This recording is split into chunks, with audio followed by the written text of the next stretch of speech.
उसमें असुद्दीन ओवैसी साहब मतलब खुद बढ़ चढ़ के एक हिस्सा बने कि हमारे देश से कोई मतलब छेड़छाड़ कोई करेगा तो पहले ही बता दिए कि लालच दिया जाता है। जिस तरह से 2014 में मोदी जी ने दिया, उसी तरह से आज जो लोग हैं उसी तरह से हम लोगों को लालच दे रहे हैं कि बिजली बिल 125 यूनिट। अब जीतने के बाद तो अब उनकी सरकार बनने के बाद तो उन्होंने एक माहौल बनाया है, उन्होंने ये कह दिया कि ये एक वादा है, नीतीश कुमार का काम ऑलरेडी शुरू है। हराया कौन? कांग्रेस ने हराया। 2 सीट तो मात्र लड़ेंगे AIA, लेकिन हराने का काम कौन किया? कांग्रेस किया। किसको? नमस्कार, मैं इफ्तिखार और आप देख रहे हैं टीवन भारत। हमारी खास पेशकश और खास बातचीत करने के लिए हमारे साथ मौजूद हैं AIMIM के औरंगाबाद के महासचिव सैयद मजहर आलम साहब हमारे साथ मौजूद हैं। इनसे हम बातचीत करेंगे। सबसे पहले आपका बहुत बहुत स्वागत है हमारे चैनल में। जी, मैं भी आपका बहुत बहुत स्वागत करता हूँ और जो आप हमारे बीच में आए मुझसे इंटरव्यू लेने के लिए, मैं इसके लिए तहे से आपका शुक्रिया अदा करता हूँ। धन्यवाद। इस बार खास करके इनसे बातचीत करेंगे।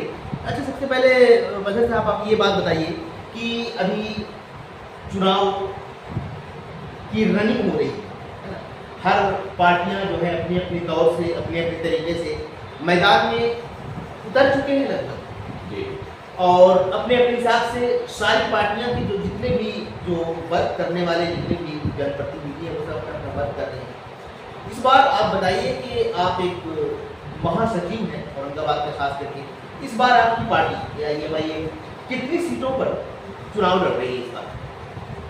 देखिए, इस बार जो 2025 में इलेक्शन होने वाला है बहुत ही मतलब रोमांचक मुकाबला होगा।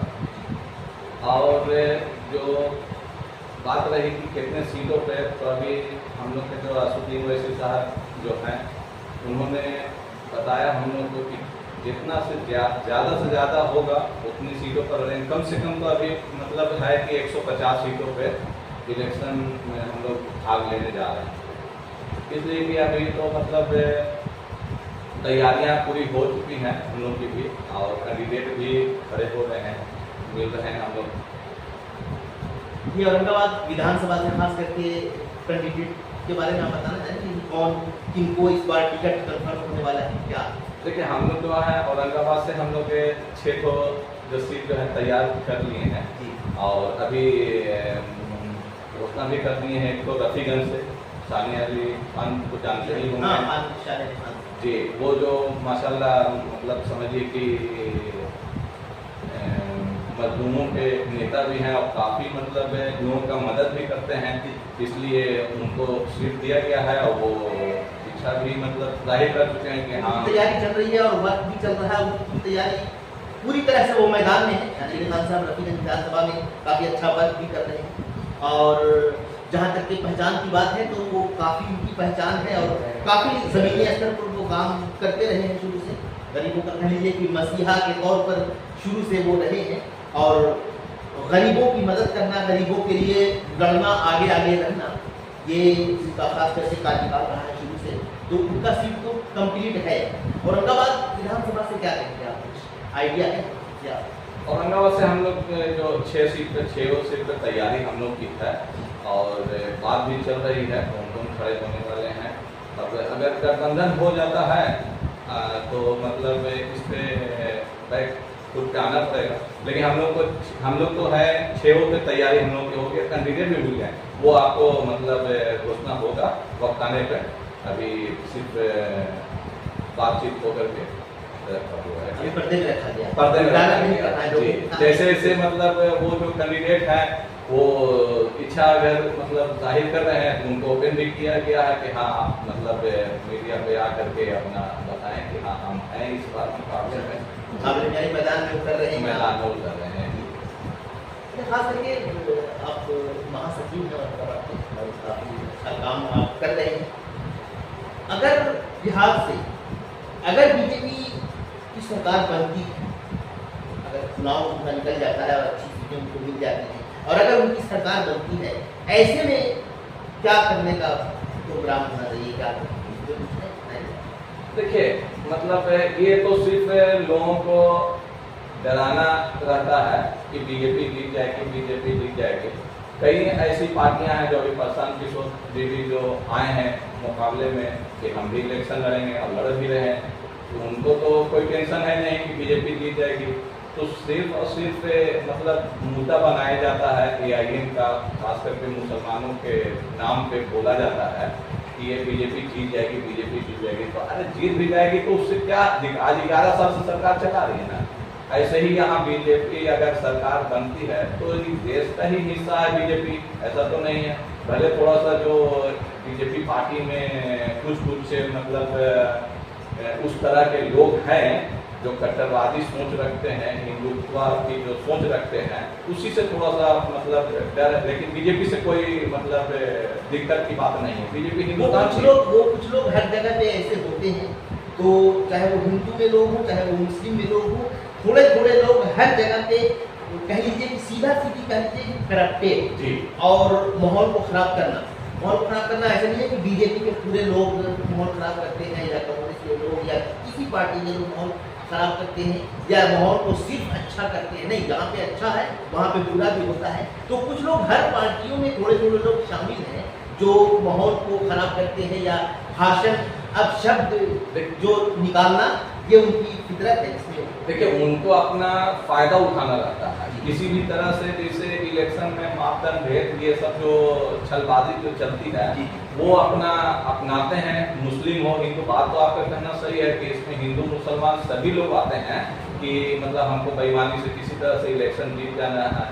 तो वो एक ही बार ऐसा होता है, नहीं कि हमेशा होता है। इसलिए कि अब समाज जो है, जनता जो है, हिंदू हो, मुसलमान हो, सिख हो, ईसाई हो, जो हमारे देश में है, सभी लोग अब मतलब अनपढ़ नहीं रहे हैं, शिक्षित हैं, बिल्कुल शिक्षित हैं, जागरूक हो चुके हैं कि अब हमको कोई गुमराह करेगा ये ज्यादा दिन नहीं चलता है। एक आध बार गलती से हो जाता है कि हाँ 5 साल के लिए सरकार बन जाए, लेकिन अब देखिए अब जो अभी जो सेंटर में ही देखिए किसी भी तरह से लालचपन दे करके, अभी मोदी जी भी हमारे जो प्रधानमंत्री जो 2014 में इलेक्शन जीते, जो सरकार जो बना है, किस चीज़ का सर मतलब लालच दिए। लालच तो यही ना था कि हाँ 15 लाख रुपया हर आदमी का, तो जो नहीं भी देने वाला वोट था हम भी उस वक्त लालच में आ गए थे। क्या करें 15 लाख आया नहीं, लेकिन हमको आया नहीं आया वो सपने ही में रह गया। तो उसी तरह से ऐसे कई लोग हैं जो मतलब सोचते हैं कि भाई शायद लालच में कि सरकार चलो शायद मिल जाए, लेकिन मिलता नहीं है। तो वो मतलब लोग अपनाते हैं इस तरह की बातें करना, लेकिन हम लोगों को उससे कोई मतलब नहीं है। हम लोग अपना फुल एकदम मतलब समझने की तैयारी से हैं और हम लोग इलेक्शन लड़ेंगे। और लोग जो भी बोलता रहे हम लोगों को कि बीटिंग है या जो भी कहने का मतलब, आज आप खुद देखिए। जो एक और बात हम आपको बताना चाहते हैं कि जो लोग हम लोग को बोलते हैं कि AIM party Asaduddin Owaisi B team है, बीजेपी की बी टीम है, आप खुद बताइए कि जो अभी इलेक्शन हुआ लोकसभा का, इसमें आप खुद यूट्यूब में या गूगल में डाल करके उसमें सर्च कर सकते हैं कि जो यूपी उत्तर प्रदेश की जो 80 सीट जो है लोकसभा का, उसमें कौन कितना कहाँ से सीट लेके आया है और कितने वोट से कौन किसको आया। हमने सब सर्च करके रखे हुए हैं कि जो 17 ऐसा सीट है जो बीजेपी को जिताने का काम मायावती ने किया, लेकिन किसी एक भी मीडिया ने ये उछाला नहीं कि जो देखिए मायावती ने बीजेपी को 4000 और ज्यादा वोट से नहीं जिताया मायावती ने कहा, तो वो भी तो बीजेपी की बी टीम हो गई ना अगर बोला जाता है। लेकिन हर कोई अपना जो है मुद्दा वहां नहीं लाता है, सिर्फ लाता है देश के अंदर हिंदू मुसलमान का मुद्दा।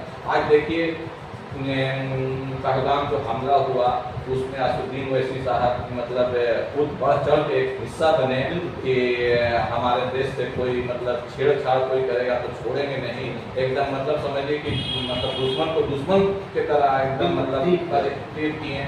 तो मतलब कहीं ना कहीं तो उनके में मतलब देशभक्ति है ना। लोग भले कुछ बोलता रहे इलेक्शन के बाद, हाँ उनको देखिए सरकार बिल्कुल, अब सरकार देख के उनको भेजा भी विदेश में कि जाइए आप जा करके मैसेज दीजिए कि देश में हालात ठीक है, माहौल ठीक है, जो बातें होती हैं वो अपना तो अपना सुप्रीम वैसी साहब माशाल्लाह देश के लिए कुछ कर रहे हैं।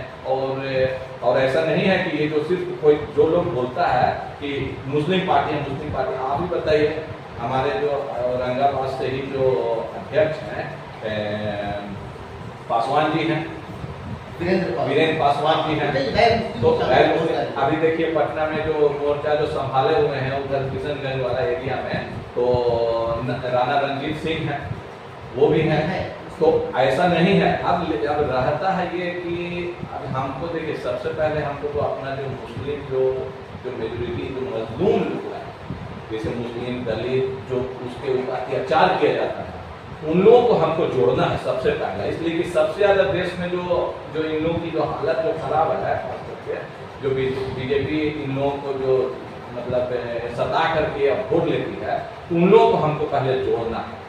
इसलिए कि जब इन लोग जुड़ जाएंगे तब जाकर के समझिए कि अच्छे लोग भी जो हैं, जो जैसे ऐसा नहीं है हमारे पास में बैंक वोट अगर हो जाएगा तो ऐसा नहीं है कि बीजेपी के जो लोग अभी कैंडिडेट हैं वो हमसे नहीं आएंगे, हमारे पास भी आएंगे कि हमको सीट दिया जाए, हम AIM की पार्टी से लड़ेंगे।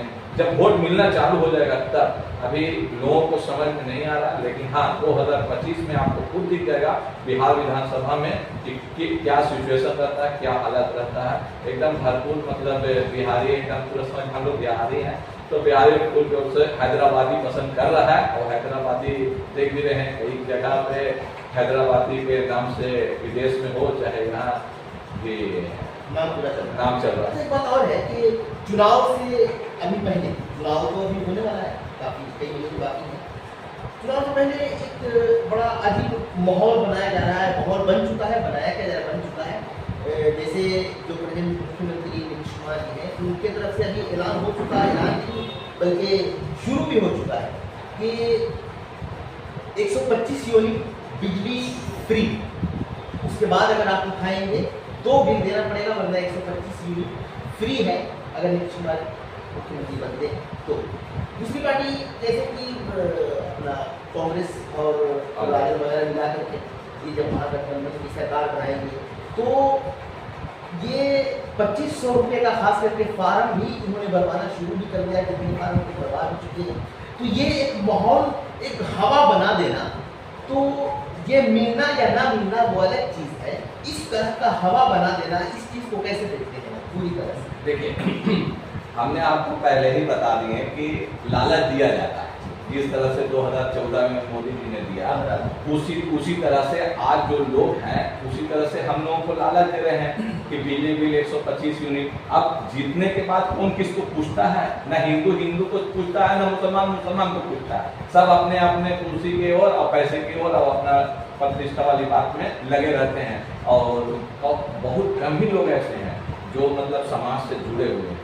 ऐसा नहीं है कि नहीं है, बहुत कम लोग हैं, परसेंटेज हैं जो समाज के बारे में सोचते हैं और समाज के साथ रहते हैं।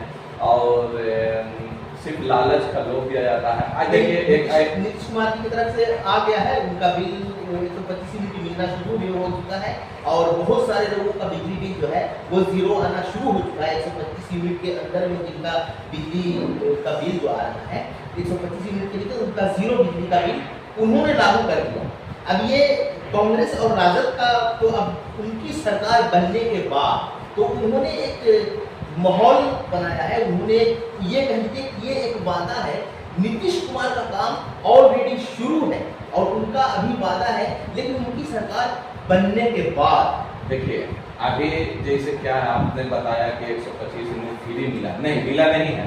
हमारे पास तो 4-5 मीटर हैं अपने लगे हुए, जो मेरे पास रेंटर हैं। हमने कई बिलों को देखा है, नहीं अभी तक जीरो आया नहीं, अभी तक जीरो नहीं आया है, अभी तक जीरो नहीं आया है। 1 अगस्त से इन्होंने बोला है कि 1 अगस्त से लागू होगा, जो चालू होगा। अब आएगा 27-28 को जो हम लोग के पास आते हैं कर्मचारी, उनके जो बिल काटते हैं उसमें पता चलेगा कि हाँ माफ। और बात रही कि अभी तो वो सरकार में खुद है, उनके पास तो खुद पैसा मतलब है तो वो माफ कर सकते हैं। ऐसा नहीं है कि नहीं कर सकते हैं, 1-2 महीना दे सकते हैं कि अभी इलेक्शन का टाइम है अक्टूबर नवंबर में, तो अभी लोग दे दो 2 महीना, उसके बाद तो फिर 5 साल देखा जाएगा। तो ऐसा है। अभी देखिए एक चीज़ और मैं बताना चाहता हूँ आपके माध्यम से जनता को, कि जो अभी दिल्ली का जो विधानसभा इलेक्शन हुआ उसमें देखिए कि सिर्फ AIM 2 सीट पे लड़ी, लेकिन वो AIM बदकिस्मती से हार गई, लेकिन अच्छा वोट लेकर के आई, जो मतलब अपनी ताकत दिखाई कि हाँ हमारे पास भी अब लोग जो है जुड़ चुके हैं। लेकिन अब देखिए सरकार किसकी बन गई, BJP की बन गई। हराया कौन, कांग्रेस ने हराया। 2 सीट तो मात्र लड़ेंगे AIM, लेकिन हराने का काम कौन किया, कांग्रेस किया। किसको, आम आदमी पार्टी को, केजरीवाल जी को। तो कांग्रेस ना मतलब एक दूसरे पे मतलब ठीकरा खोलना रहता है लोगों को, और किसी न किसी लोगों को मुद्दा बना करके कि फलाना हरा दिया, फलाना हरा दिया। तो ये सब सिर्फ कहने वाली बातें हैं। अब जो है जनता जाग चुकी है, और काफ़ी मतलब लोग जो है, हम खुद यहाँ औरंगाबाद से जब महासचिव बने तो उसमें मतलब कम से कम हमको लगता है कि उस वक्त जो है 7-8 हज़ार लोगों को जोड़ दिया था। मतलब सदस्य अभियान उस वक्त चलाए थे, हमारा बैनर भी लगा था काफ़ी, तो 7-8 हज़ार हम जोड़ दिए थे। और अभी भी ये काम लोग अपने हम ऑनलाइन करा दिए थे, लोग अपना जुड़ते ही हैं और जुड़ रहे हैं। चलिए, बहुत बहुत शुक्रिया आपका हमारे साथ बातचीत करने के लिए। एटीवन भारत में ऐसे ही आप भी बने रहिए, और जितने भी लोग दर्शक देख रहे हैं वो वीडियो को ज़्यादा से ज़्यादा शेयर करेंगे, वीडियो को लाइक भी करेंगे, और ऐसे ही हमारी बातचीत होती रहेगी हर जनप्रतिनिधियों के साथ, जितने भी कार्यकर्ता है उनके साथ, जो जिला अध्यक्ष है किसी भी पार्टी के उनके साथ, जितने भी यानी जो जनप्रतिनिधि हैं और जो उनके बाद जितने भी जिस लेवल पे भी वो पोस्टेड हैं, उनसे भी हमारी बातचीत होती रहेगी हर पार्टियों के बारे में। लगातार चुनाव में हम बने हुए हैं और समस्या पर भी हम बने हुए हैं, तो ऐसे ही खबरों को देखने के लिए हमारे चैनल एटीवन भारत को करें सब्सक्राइब, वीडियो को ज़्यादा से ज़्यादा शेयर करें, कमेंट करके ज़रूर बताएं। औरंगाबाद से इफ्तिखार हसन, एटीवन भारत।